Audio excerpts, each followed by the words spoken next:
राजुरा तालुक्यातील मूर्ती गावात रेती तस्करीवर महसूल विभागाची धाड, जेसीपी ट्रॅक्टर व 8 ब्रॉस रेती जप्त।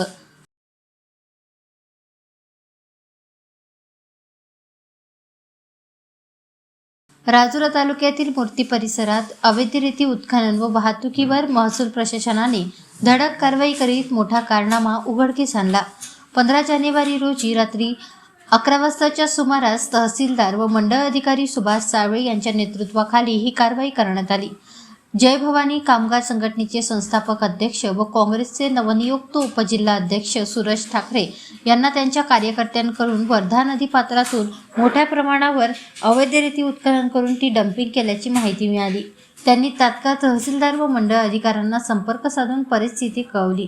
त्यानंतर संघटनेचे शहराध्यक्ष रोहित पतशंकर याच्यासह महसूल पथकाने घटनास्थळी धाव घेतली। कारवाई दरम्यान एक जेसीपी, बिना नंबर प्लेटचा कुबोटो कंपनीचा ट्रॅक्टर तसेच सुमारे 8 ब्रॉस रेती साठा जप्त करण्यात आला।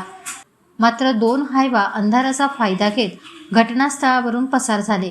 त्या वाहनांचे क्रमांक नोंदवण्यात आले असून संबंधित वाहन मालकांना नोटीस बजावून तहसील कार्यालयात हजर राहण्याचे आदेश देण्यात यावे अशी मागणी सुरेश ठाकरे यांनी तहसीलदारांकडे केली आहे। या कारवाईमुळे राजुरा तालुक्यातील अवैध रेती तस्करांमध्ये खळबळ उडाली आहे।